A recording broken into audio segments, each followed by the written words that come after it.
विश्वसनीय छानबिन अब अपरिहार्य बनिसकेको छ। त्यसैले छानबिन प्रक्रिया सम्पन्न नहुँदासम्म अर्थमन्त्रीले आफ्नै विवेक प्रयोग गरेर सुशासन कायम गर्नको लागि नैतिकता र निष्पक्षताको दृष्टिकोणले उहाँले आफ्नो जिम्मेवारीबाट पर रहनुपर्छ जस्तो लाग्छ। आज अर्थमन्त्रीज्यूलाई म सोध्न चाहन्छु, do you want to take your words back? किनभने आज तपाईँ फरक बेन्चमा हुनुहुन्छ। अस्ति प्रतिपक्षमा हुँदा यसो भन्नुभयो, आज सत्तापक्षमा हुनुहुन्छ। के गर्नुहुन्छ अर्थमन्त्रीज्यू? आज पनि सुनपानी छर्कने कि निष्पक्ष छानबिन समिति बनाएर सुशासनको मानक स्थापित गर्ने? यो सदन अवरोध खुलाउने एउटै मात्रै उपाय छ कि त यस सदनले हस्ताक्षर सहित भन्नु पर्यो नेपालले भारतको भूभाग मिचेको हो भनेर सदनले स्वीकार गर्नु पर्यो। किनभने जुन किसिमको अवरोधको चाहिँ संज्ञा प्रतिपक्षलाई दिइराखेको छ, त्यसले गर्दा त यही नै लाग्छ कि यो सत्तापक्ष जो यहाँ हुनुहुन्छ उहाँहरू त प्रधानमन्त्रीले दिनुभएको वक्तव्यमा सहमति जनाउनुहुन्छ। यदि त्यस्तो हो भने हस्ताक्षर सत्तापक्षबाट सुरु गरौँ। प्रधानमन्त्रीले भने अनुसार नेपालले भारतको सीमा मिचेको हो भन्ने कुरामा हामी प्रतिपक्ष पनि सही गरेर यो सदनको अवरोध हटाउनलाई हामी तयार हुन्छौँ। होइन भने यसको अर्को मात्र विकल्प भनेको प्रधानमन्त्रीज्यूले दिनुभएको वक्तव्य स्टेटमेन्ट यो गलत हो, उहाँले यसलाई स्पष्ट पार्नुपर्छ, उहाँले यसको व्याख्यालाई सच्याउनुपर्छ भन्ने एउटा हाम्रो महत्त्वपूर्ण कुरा छ। सभामुख महोदय, यो दुईटा उपाय बाहेक यो सदनको अवरोधलाई खुलाउने त कुनै पनि उपाय हामीले देखिराखेको छैन। अब यता यो कुराहरूमा प्रधानमन्त्रीलाई ज्ञान छैन भने पनि होइन, किनभने प्रधानमन्त्रीज्यूले एउटा कर्मचारीले उहाँलाई गरेको मेसेजलाई राष्ट्रिय मुद्दा बनाइदिनुहुन्छ। सामाजिक सञ्जालमा खिसीट्युरी व्यङ्ग्य र बुलिङलाई प्रमोट गर्दै हुनुहुन्छ। तर त्यो कुरा उहाँले गर्न सक्ने, सदनमा उठेका यी विषयहरूमा उहाँले बोल्न नसक्ने, उहाँलाई विषयान्तर गराउन त हामी कसैले उहाँलाई सिकाउनै नपर्ने रहेछ।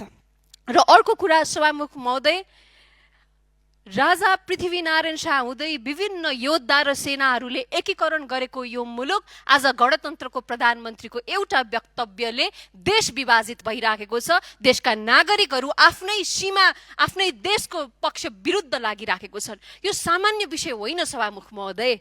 र अर्को कुरा, हिजो यस सम्मानित सदनमा BYD को कर छली प्रकरण बारे हामी राष्ट्रिय प्रजातन्त्र पार्टी लगायत अन्य दलहरूले पनि विषय उठाउनु भएको छ। आज अर्थमन्त्रीज्यू आउनु भएको छ, मलाई विश्वास छ उहाँले यस संसदमा आएर स्पष्टीकरण दिनुहुन्छ होला। तर यो विषय यति गम्भीर भएको छ कि निष्पक्ष र विश्वसनीय छानबिन अब अपरिहार्य बनिसकेको छ। त्यसैले छानबिन प्रक्रिया सम्पन्न नहुँदासम्म अर्थमन्त्रीले आफ्नै विवेक प्रयोग गरेर सुशासन कायम गर्नको लागि नैतिकता र निष्पक्षताको दृष्टिकोणले उहाँले आफ्नो जिम्मेवारीबाट पर रहनुपर्छ जस्तो लाग्छ। म अर्थमन्त्रीज्यूलाई एउटा कुरा स्मरण गराउन चाहन्छु। अघिल्लो सरकारमा हुँदा यही संसदमा उहाँले भन्नुभएको थियो, शङ्करदास किन तीर्थ भट्टराईकै अध्यक्षतामा सुनपानी छर्कने समिति बनाए भइहाल्यो नि। यो समस्या गम्भीर कुशासन र राजनीतिक प्रकृतिको छ, लुटको कुरा छ, सङ्गठित भ्रष्टाचारको कुरा छ, संरक्षणको कुरा छ।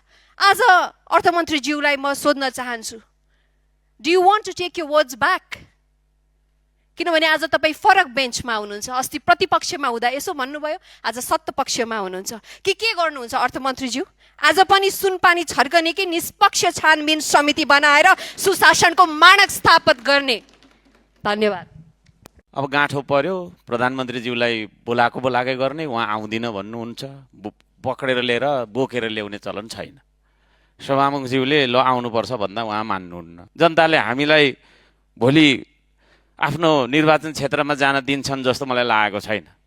खाली त्यहाँ झगडा गर्दै बस्छौ तिमीहरू भनेर सत्तापक्षका सांसदज्यूहरूलाई पनि गाली गरिरहेका होलान्, हामीलाई पनि गाली गरिरहेछ। प्रधानमन्त्रीज्यूले सभामा उठेका प्रश्नहरूको उत्तर दिने क्रममा नेपालले पनि भारतको सीमा धेरै ठाउँमा मिचेको छ भन्ने राष्ट्र विरुद्धको अभिव्यक्तिलाई सभाको रेकर्डबाट अविलम्ब हटाउँदै प्रधानमन्त्रीको समेत लिखित वक्तव्य समावेश गरी आगामी दिनहरूमा नेपाल सरकारको प्रधानमन्त्री, मन्त्रीहरू, प्रतिनिधि सभाका सांसदज्यूहरू कोही कसैले यस्तो राष्ट्रघाती र तथ्यहीन अभिव्यक्ति कहीँ कतै नदिने, दिन नपाउने, साथै राष्ट्रिय सार्वभौमिकता र राष्ट्रिय अखण्डताको सवालमा सत्ता पक्ष या प्रतिपक्ष नभनी सबैले दलीय या वर्गीय स्वार्थ र तहभन्दा माथि उठेर देशको पक्षमा एकताबद्ध बन्ने राष्ट्रिय सन्देश दिने सङ्कल्प प्रस्ताव गरौँ भनी म यो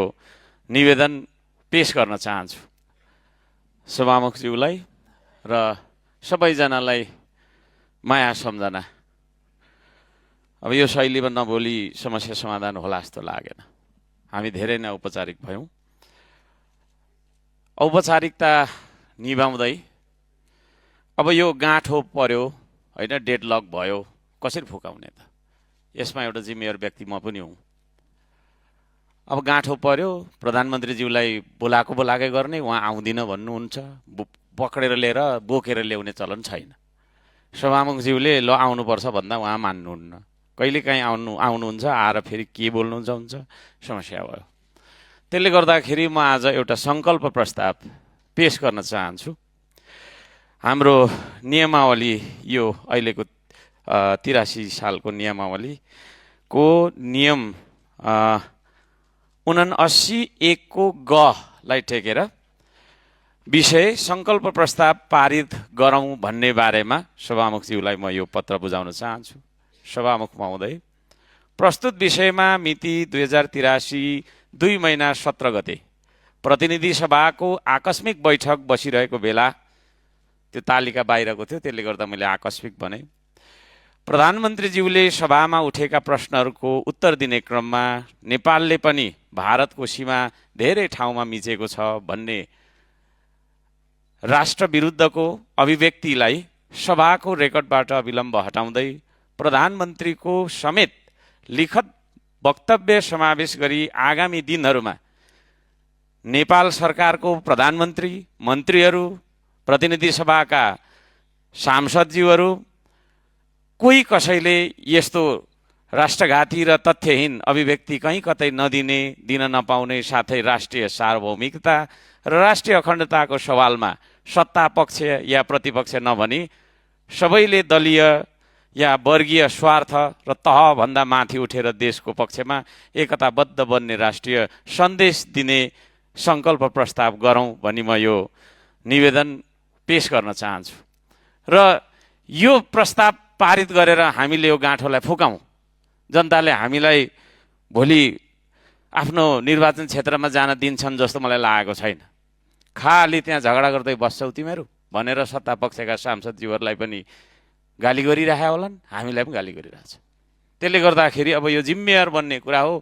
म यो पत्र त्यहाँ बुझाउन चाहन्छु। धन्यवाद। सुरु गरौ भने चाहिँ तपाईहरुको यो त तपाईलाई हैन, त्यो त्यति बेला हामी के गर्ने, हामी गर्छौं। तर मैले प्रस्ताव गरेको सत्ता पक्षले सुरु गरिदियोस्, किनभने अहिले उनीहरुको मौन समर्थन छ। हस्ताक्षरै गरे पनि म अडिक छु भन्नु हैन, मैले भनिसके। मैले यो तपाईले यसलाई फरक प्रसंगमा नमोड्नुस्। तपाईले राम्रोसँग थाहा छ मैले कुन आशयमा यो कुरा भनिराखेको छु। दुईटा कुरामा विषय उत्थान गरेको छु। जुन प्रधानमन्त्रीको अभिव्यक्ति थियो नेपालको सीमा बारे र यो बीवाईडीको कर छली प्रकरण, कर हेरफेरको प्रकरण है। अब यसमा चाहिँ के भइरहेछ, आम मानिसहरूलाई भने चाहिँ प्रतिपक्ष चाहिँ अवरोध मात्रै गर्न चाहन्छ, प्रतिपक्षकै कारणले सदन अवरोध भइरहेछ भन्ने विषय हो होइन। तर जुन प्रधानमन्त्रीको अभिव्यक्तिको विषयमा सदन अवरुद्ध भइराखेको छ त्यसमा दुईटा मात्रै उपाय छ के। मैले आज सदनमा पनि यो कुरा सत्ता पक्षलाई प्रस्ताव गरेको छु कि चाहिँ हामीले प्रश्नसँग भन्न पर्यो नेपालले भूभाग मिचेको हो भन्यो भने हाम्रो यो अवरोध अन्त्य गर्ने त एउटा माध्यम त त्यही होला नि। हामी सबैले प्रधानमन्त्रीको वक्तव्यमा सहमति गर्ने। मैले सत्ता पक्षलाई तपाईहरुबाट हस्ताक्षर गरेर त्यो एउटा चाहिँ संकल्प गर्दिनुस्, प्रधानमन्त्रीले भनेको कुरा सही हो भनेर हामी अवरोध हटाउँछौं भन्ने कुरा मैले आज सदनमा गरेको छु। होइन भने यसको दोस्रो विकल्प भनेको प्रधानमन्त्रीले बोलेको कुरा ठिक होइन, उहाँले आफ्नो विचारलाई आफ्नो स्टेटमेन्टलाई चाहिँ सच्याउनु पर्यो भनेर भन्न पर्यो। नभए त सदन चाहिँ बन्दकै बनिराख्ने भयो कि। जेठ 19 देखि प्रधानमन्त्रीले दिएको वक्तव्यदेखि लगातार सदन अवरुद्ध भइराखेको छ। अनि त्यसमा पनि यही एउटा विषयमा निकास खोज्नलाई उहाँहरूले कैयौं दिन सदन स्थगन गर्नुभयो। मैले यो विषय पहिला पनि उठाएको छु। 5 दिनसम्म सदन स्थगन हुँदाखेरि कुनै वार्तालाप, कुनै दलहरू बीच अन्तर्क्रिया यो विषयमा कुरा भएन। आखिरमा के रहेछ भने राष्ट्रिय स्वतन्त्र पार्टी सत्तापक्षको अधिवेशन देशभरि चलिरहेको छ।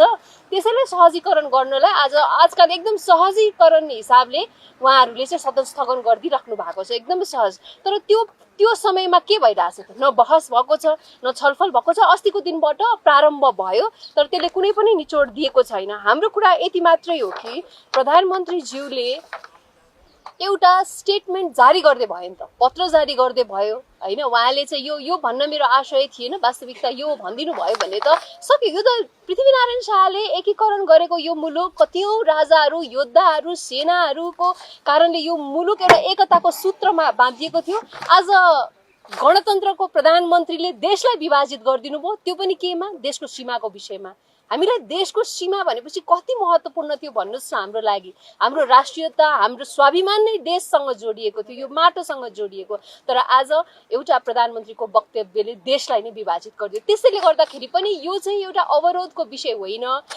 प्रतिपक्षले अवरोध बिसाउनु भनेको प्रधानमन्त्री र सत्तापक्षको जुन अहिले बुझाइ छ, हाम्रो देशले भारतको सीमा मिचेको छ भन्ने कुरा, त्यसलाई स्वीकार्नु हो। अब यदि नेपाली जनताले वास्तवमै चाहन्छ कि हामीले स्वीकारोस्, नेपालले भारतको सीमा मिचेको हो भनेर स्वीकारोस् भने नेपाली जनताले पनि त हामीलाई हस्तक्षेप अब सङ्कलन गर्न रासोपाले पहिल्यैदेखि सिकाइराखेको एउटा चाहिँ तरिका छ। त्यही गरेर हामीलाई भन्दैछ त प्रतिपक्षलाई। जस्तो तपाईँले भन्नुभयो नि उहाँले हस्ताक्षर गरेर हो भन्ने गर्नु भने हामी पनि गर्छौँ भन्नुभयो, त्यो के भयो त फेरि? होइन, मैले भनेको सदनलाई मैले उस्तै कुरा होइन। यो त मैले यदि दुईटा अप्सन छ, होइन दुईटा अप्सन छ, हामी त यो गलतै हो भन्नेमा यथावत नै छौँ। तर मैले भनेको कुरा पनि सत्तापक्षले सुरु गरोस् न त। यो सुरु हुन्छ जस्तो लाग्छ तपाईँलाई? यो हुँदैन नि त। सुरु गरौ भने चाहिँ तपाईहरुको यो त तपाईँलाई होइन, त्यो त्यति बेला हामी के गर्ने, हामी गर्छौँ। तर मैले प्रस्ताव गरेको सत्तापक्षले सुरु गरिदियोस्, किनभने अहिले उनीहरूको मौन समर्थन छ। हस्ताक्षरै गरे पनि म अडिक छु भन्नु होइन, मैले भनिसकेँ। मैले यो तपाईँले यसलाई फरक प्रसङ्गमा नमोड्नुहोस्। तपाईँले राम्रोसँग थाहा छ मैले कुन आशयमा यो कुरा भनिराखेको छु भनेर। त्यही भएर यसलाई तपाईँलाई अर्कै दिशातिर लैजान खोज्दै हुनुहुन्छ। हामी प्रष्ट छौँ, हामीले पहिला पनि भनेको छौँ र मेरो भावनात्मक रूपले मैले भनिराखेको होइन। यहाँ नेपालले कसैको